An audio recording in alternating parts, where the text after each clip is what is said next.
VPM. The following episode contains graphic language and descriptions of violence. Listener discretion is advised.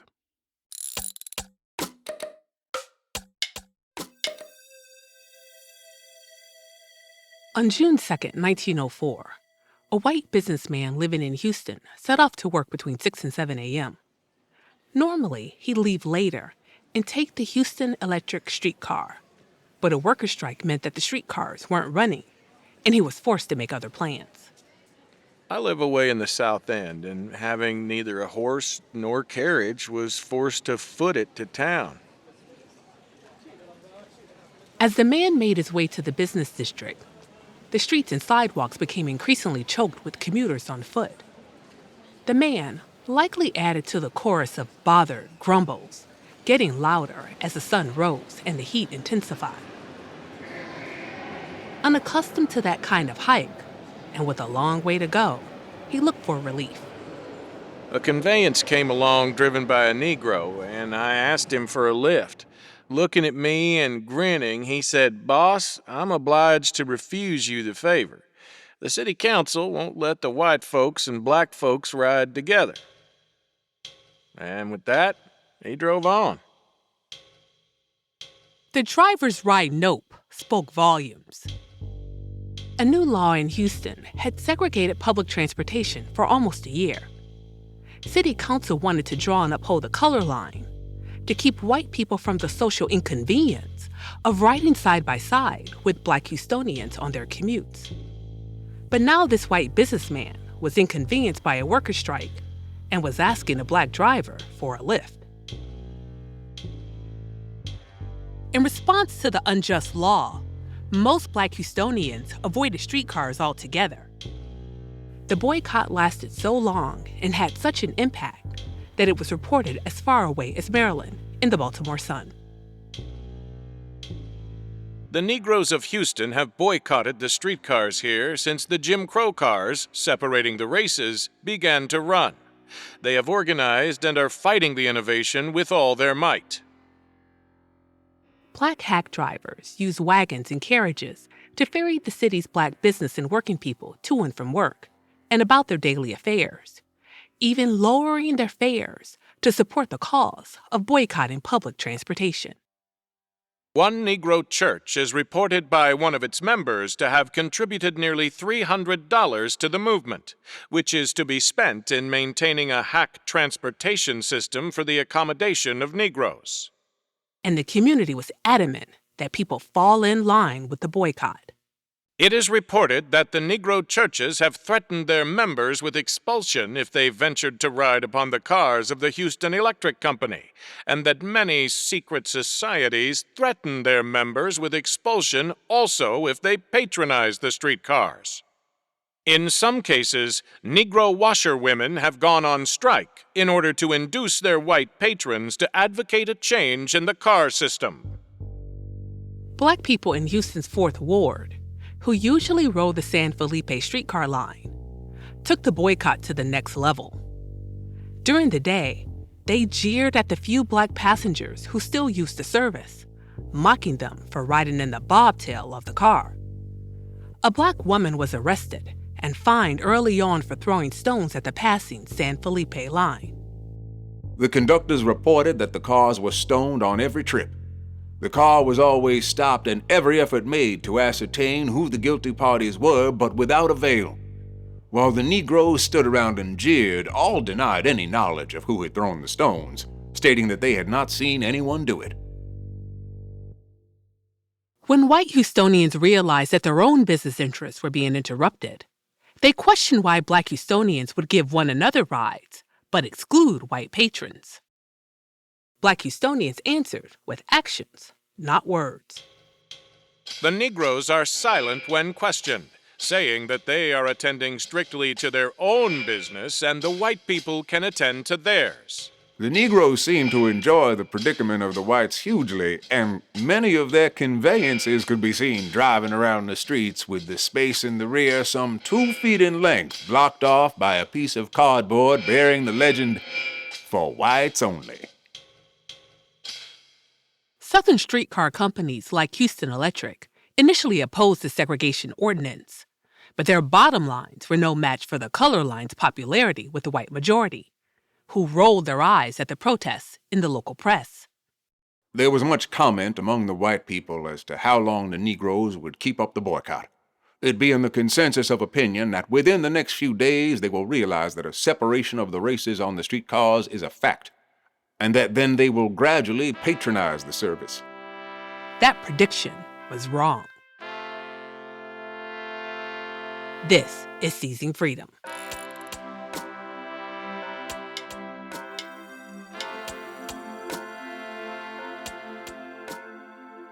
Jim Crow in the South as we know it didn't emerge overnight.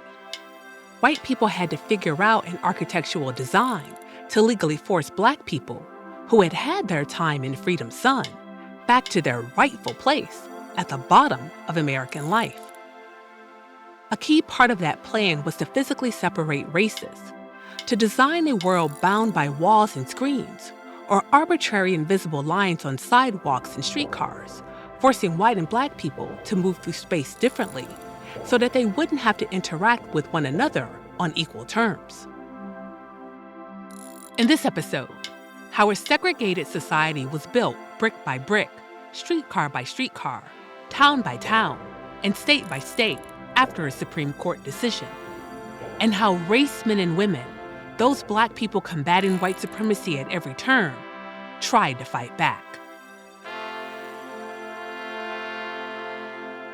Protests of segregated public transportation didn't start or end in the mid-1950s in Montgomery, Alabama. African Americans fought for their dignity and the right to equal public spaces across the South from the very beginning of the 20th century.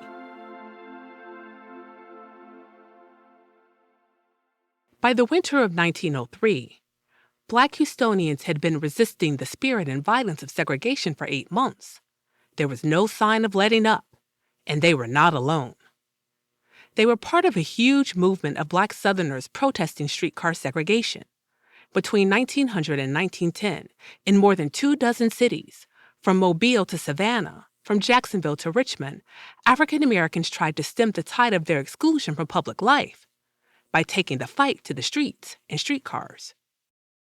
The Negroes of Jacksonville, Florida, are said to be indignant over the passing of an ordinance in the city council requiring the separation of white and colored people on the streetcars. They threatened to boycott the cars and use hacks and herdicks. For a week, the colored people have studiously applied themselves to walking in Richmond, Virginia. The Clay Street line, which usually carries a packed crowd of colored people both morning and evening, has been avoided. In every city where it has been found advisable to separate the races in the streetcar, the experience has been the same. The Negroes have invariably decided a boycott.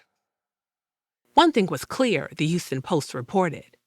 During the streetcar boycott of 1903 and 1904, the Negroes were prepared, and the whites were not.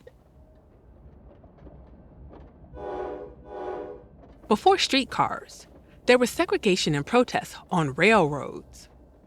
During Reconstruction, Black professionals and business people traveling by train were routinely subjected to assaults on their dignity of paying for first-class tickets only to be forced to ride in worse-than-coach conditions, what white supremacists called the Negro car, which could be dirty luggage compartments.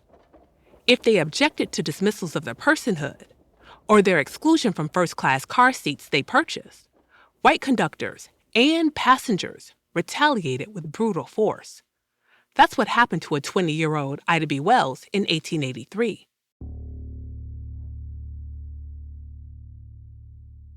Although not yet the formidable activist who took the world by storm protesting lynching, Wells was already a crusader for justice.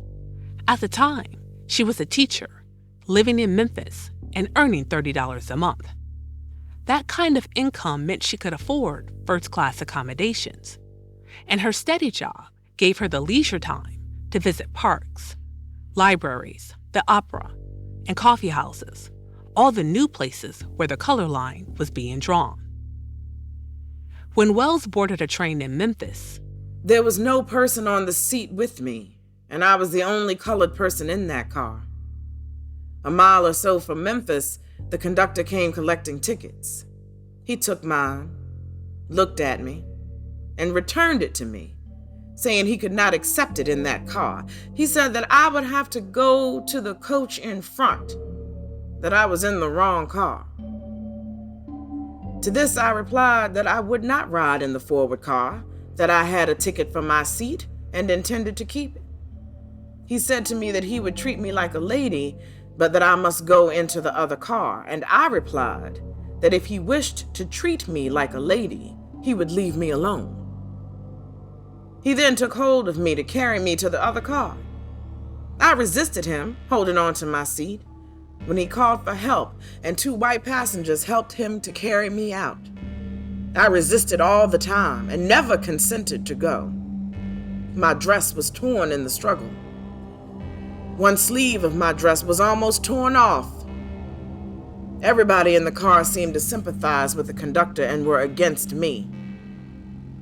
I got off the train, refusing to go into the forward coach. I paid 30 cents for my ticket and still hold it. After the incident, Wells won a lawsuit against the railroad company, but then lost on appeal. In rural communities, with most Black people sinking under tenancy, living and working in the same intimate proximity to whites, and with the same racial power dynamics they had during slavery, white people were not interested in or calling for segregation. But towns and cities large enough to provide first-class accommodations and entertainment were another story. There, whites of all classes were confronted by Black people's success, and the majority wanted to crush it. In 1901, North Carolina Congressman George Henry White assessed Black economic progress made in the last few decades during Reconstruction. We are successfully operating several banks and commercial enterprises among our people in the Southland, including 1 silk mill and 1 cotton factory. We have built about 20,000 churches and support 7 colleges, 17 academies, 50 high schools, 5 law schools, 5 medical schools, and 25 theological seminaries. All this we've done under the most adverse circumstances. White supremacists across class and geographic lines hated the strides African Americans were making. White grievance brought forth a shadow army that targeted hardworking men and women clawing to get ahead. It especially attacked those who defied white supremacy. Its goal was to hoard privilege and power by rolling back Black progress. Black people in Southern cities had come up from recent or distant slavery, but had been able to make the most of Reconstruction. While many Black Southerners claimed their dignity by migrating elsewhere, most remained. They found honor in staying to fight right where they were. Tough, resourceful, and independent, by 1900, Black Southerners had served in all elected offices. They had gone to school and even college, which powered their ascendancy in education, medicine, the law, science, technology, and the arts. They built and sustained institutions and businesses from scratch, where they partied, worshiped, danced, and manifested Black beauty in all its forms. This rising Black middle and elite class became power brokers for urban communities, with the financial means to pursue first-class accommodations and amusements, and the unapologetic and legal entitlement to enjoy them. We have nearly 300 newspapers, 3 of which are dailies. We have now in practice over 2,000 lawyers and a corresponding number of doctors. We have about 140,000 farms and homes, valued in the neighborhood of $750 million, and personal property valued at about $170 million. But just as Black Southerners were staking a claim to public citizenship in numbers previously unheard of, the Supreme Court put its foot in it. Throughout the 1890s, Southern cities and states had been enacting laws excluding African Americans from the public places that their tax dollars helped pay for: parks, colleges and universities, and streetcars. In 1896, Homer Plessy, the public face of a large contingent of Black New Orleanians, tried to fight the indignities of a new streetcar ordinance. These activists argued that segregation carried a badge or incident of inferiority linked to slavery, and that it violated the 13th Amendment. The court disagreed. If this be so, it is not by reason of anything found in the Act, but solely because the colored race chooses to put that construction upon it. The Supreme Court majority argued that, even if social prejudice was at play in Plessy's case, it was beyond the scope of the court to force integration. The court only dealt in civil and legal matters, not social ones. If the civil and political rights of both races be equal, one cannot be inferior to the other civilly or politically. If one race be inferior to the other socially, the Constitution of the United States cannot put them upon the same plane. The Supreme Court's ruling against Plessy solidified the mortar between the bricks of Jim Crow that separated Black Americans from their constitutionally guaranteed citizenship and rights to equality. Mandated segregation in cities like Houston and in states like Louisiana blossomed after the Plessy ruling. Perhaps the most visible statute segregating public life happened in the streets, literally. One municipality would pass a transportation ordinance and another would follow. Then whole states would be inspired and inspire one another to pass similar laws that targeted Black urban professionals, the hub of the wheel of racial progress in the South. Southern segregationists started with streetcars for a reason. The white journalist Ray Stannard Baker wrote, The streetcar is an excellent place for observing the points of human contact between the races. In almost no other relationship do the races come together physically on anything like a common footing. In their homes and in ordinary employment, they meet as master and servant, but in the streetcars, they touch as free citizens, each paying for the right to ride, the white not in a place of command, the Negro without an obligation of servitude. Streetcar relationships are, therefore, symbolic of the new conditions. And segregationists would not stand for it. Social rules for transportation on Southern streetcars were printed in newspapers for everyone to see. In Arkansas particularly, things got very specific. Negroes will be seated in the rear seats. The whites will occupy the front seat first, then the second, third, fourth, and fifth seat, and so on. On cars in which the seats are sideways, the two rear corners are to be occupied by Negroes if there are more than one on board. Negroes cannot ride on special cars, such as Glenwood Park and cars to the baseball games. Only the regular cars are to be divided. Special cars may be run for Negroes, however. Advocates of segregation hid behind the cloak of civility and expressed a simple interest in limiting interracial friction.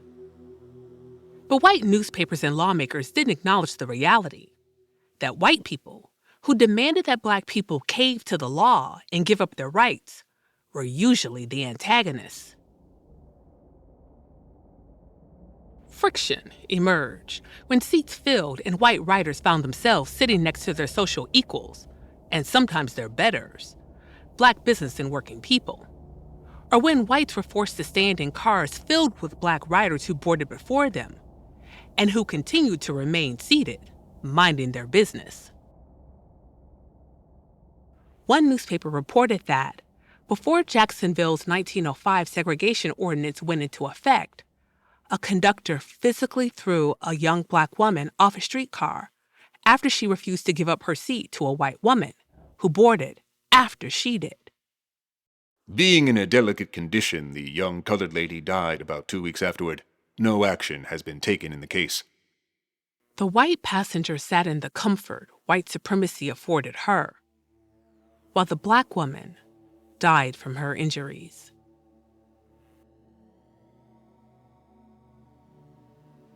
For supporters and enforcers of segregation, the balance of power was restored.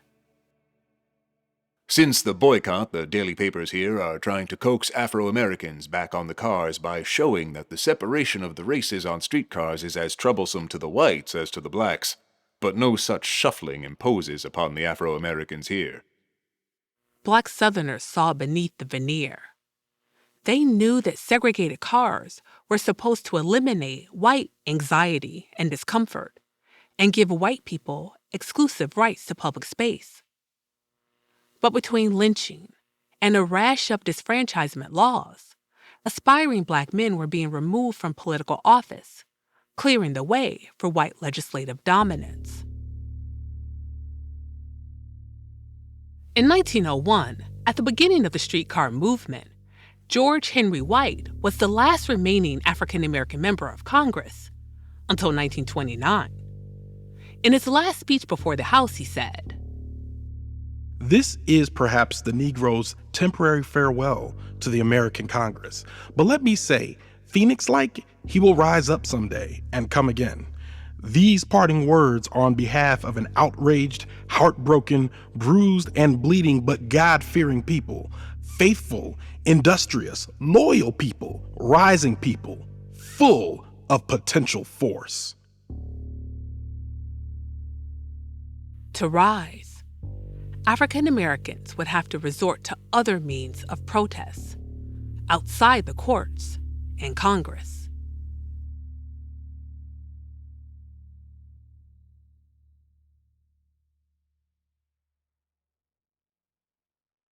As the latticework of Jim Crow was erected in the early 1900s, more than 25 cities across the South saw boycotts against public accommodations governed by racist, restrictive laws. Racemen and women bristled at the idea that all whites deserved to be elevated to first-class spaces, irrespective of their economic, social class, and behavior. The most respected colored citizens of our community are deprived of the pleasures and benefits of these resorts by the glaring insults offered them, by bluntly refusing to accommodate them to refreshment in common with others, while the most despicable or depraved white man or woman can enjoy the hospitality as bountifully as our most respected white citizens. Early segregation was about making sure black professionals and business people had no choice but to accept a place at the bottom of the social hierarchy, especially in public places. And black Southern activists, from New Orleans to Little Rock, said nah. When the Arkansas legislature was debating the streetcar segregation bill in 1903, Little Rockians voiced their protests at a mass meeting at First Baptist Church. Members of the black professional and business classes told themselves that their communities, which they had enriched, wouldn't dare segregate them. But the meeting wasn't enough to block the bill.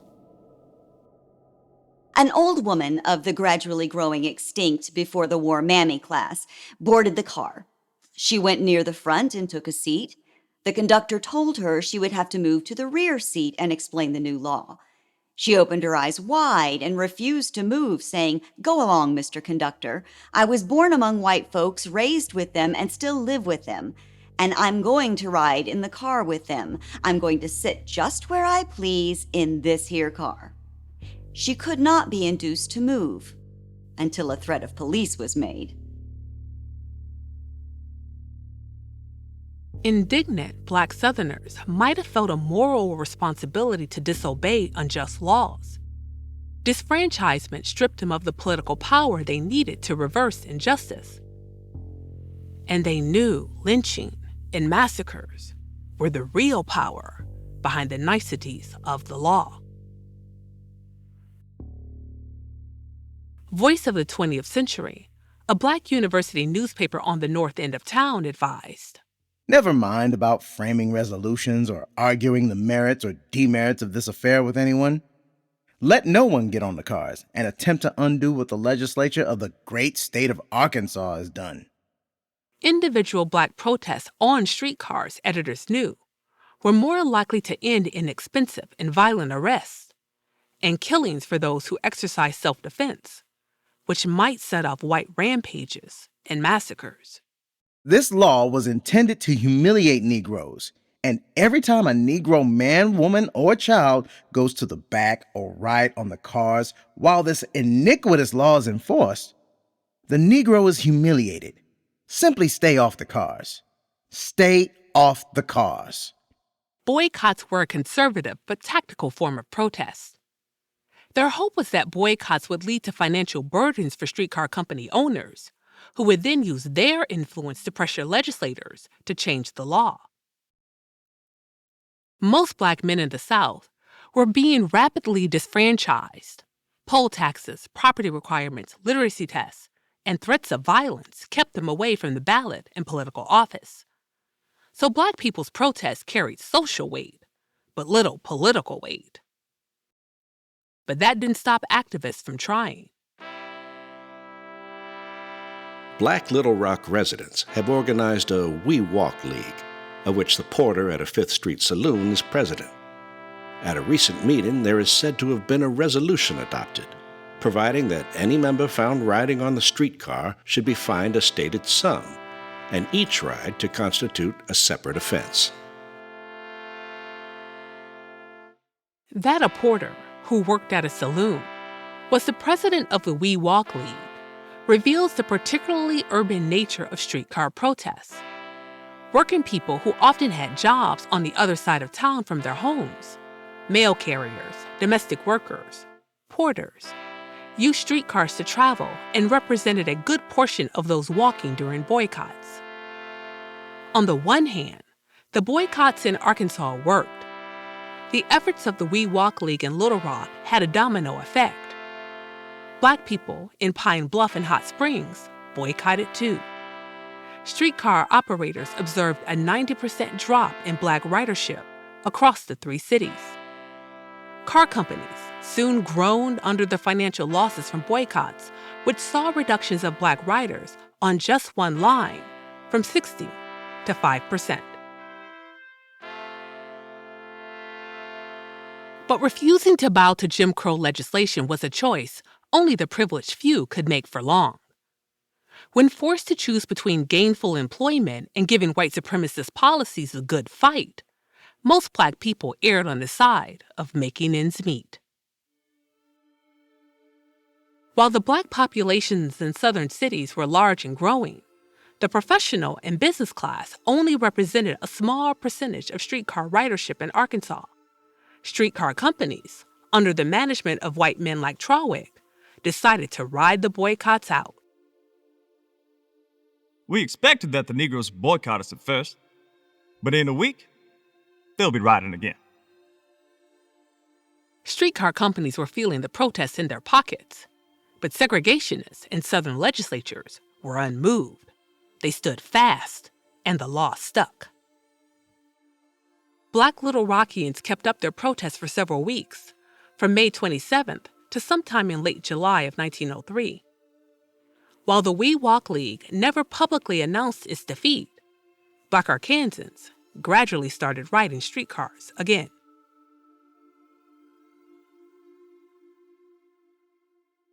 The protests in Arkansas weren't failures, even if they didn't change the law immediately. Across the nation, the Black press reported boycotts and inspired similar efforts far and wide. Under the right conditions, in cities with larger Black professional and business classes, boycotts could make an impact. In the spring of 1904, when the Virginia Passenger and Power Company announced that it was enacting segregation on its streetcars in Richmond, Manchester, and Petersburg, Black elites were ready and resolute.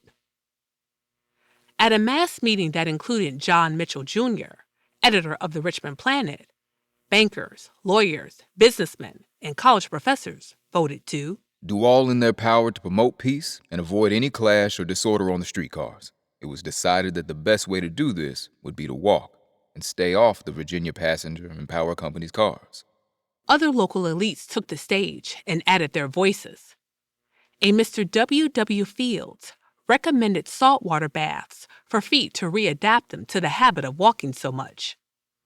A Mrs. Patsy K. Anderson advised the audience in terse and explicit language to do no loud talking, no arguing, no fighting. Do nothing but walk, walk, walk, she said, receiving thunderous applause. The good Lord has blessed most of us with big feet, and we see no reason why we should not start early to work and proceed to use them. If the entire population, or at least 90% of it, would agree to make the sacrifice and walk for a year, the agony produced on the white man's nerve center, which is his pocket, would tend to cause an amelioration of our condition. Like protesters they had observed in other cities, Richmonders wanted to make what Mitchell called a dignified and conservative protest, meaning Black professionals and business people wouldn't put themselves at risk for throwing or catching hands. Instead, they would decline second-class service by refusing to ride. But Black Richmond elites wanted more than to avoid trouble or hurt white power brokers' bottom lines. They also wanted to make plain a point that has been lost in much of the mainstream white memory of Jim Crow. Black people never wanted physical proximity to white people, as white people so often assumed.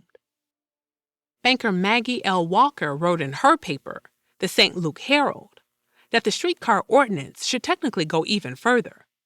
We understand that in a few days, we are to have Jim Crow streetcars running on our streets. While this is done to degrade and humiliate us, we are not at heart sorry that it has been done. We want our white friends who are so anxious to erect every possible barrier they can to keep Negroes from touching or rubbing against white people to make full and complete success of the job. We would like to see the streets and stores Jim Crowed. We want a real, sure enough separation. Black elites like Walker believed that having their designated spaces shrunk to accommodate whites violated their rights to equality. Many called for completely separate, equally maintained spaces as a solution. That started with abandoning the unequally segregated streetcars. Like Maggie Walker, John Mitchell also owned and operated a bank. He had a reasonable amount of financial stability and political pull, and he put both to use.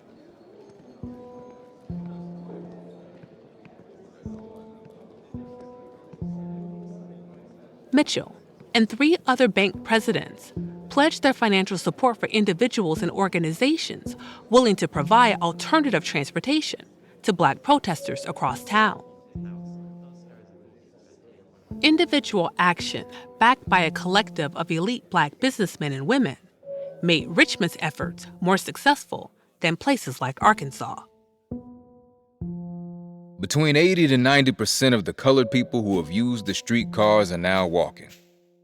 It is a common thing to see streetcars with the front part filled and the rear part empty.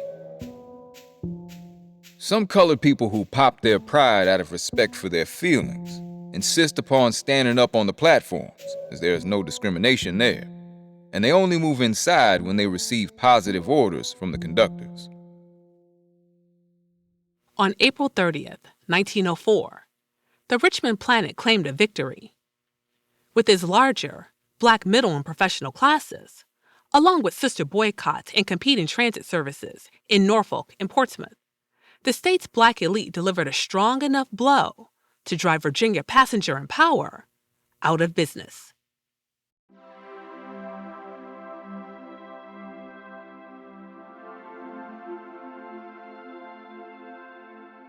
Protests against segregation registered indignation, but they weren't as effective as corrective public policy. To break the color line, African Americans needed political power. But in the first decade of the 20th century, with many of them disfranchised in the South or voting, but in not enough numbers to flex political capital or accountability in the North and West, they wouldn't move the needle for another 2 decades.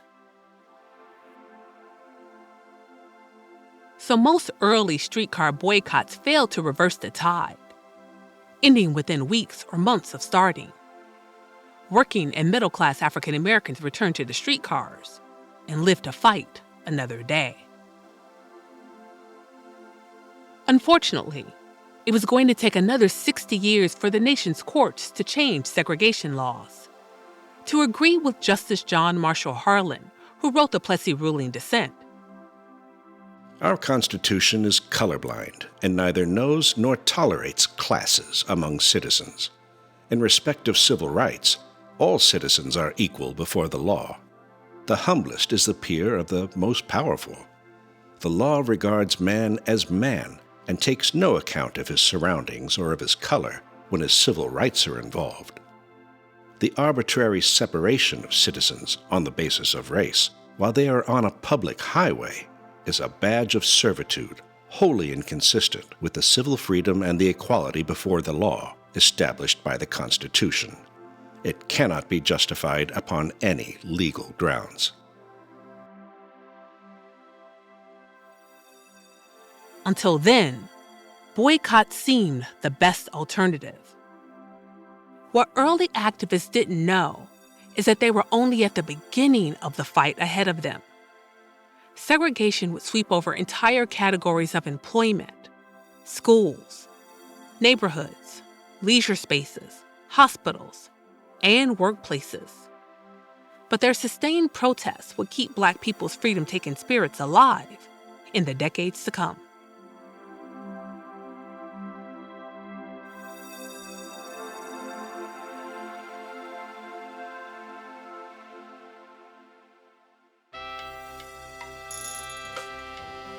Seizing Freedom is a production of VPM in Molten Heart. It's hosted, written, and produced by me, Kidada Williams. Our voice actors were Dustin Ebaugh, William Barnett, Ronald Young Jr., Aaron Goodson, Dale Leopold. Rochelle Claiborne. Terry Menifee Gow. Tim Jenkins, Frank Harrison Jr. Constance Swain. John Witt. The show was also written by our senior producer, Kelly Jones. Our narrative editor is Jess Jupiter.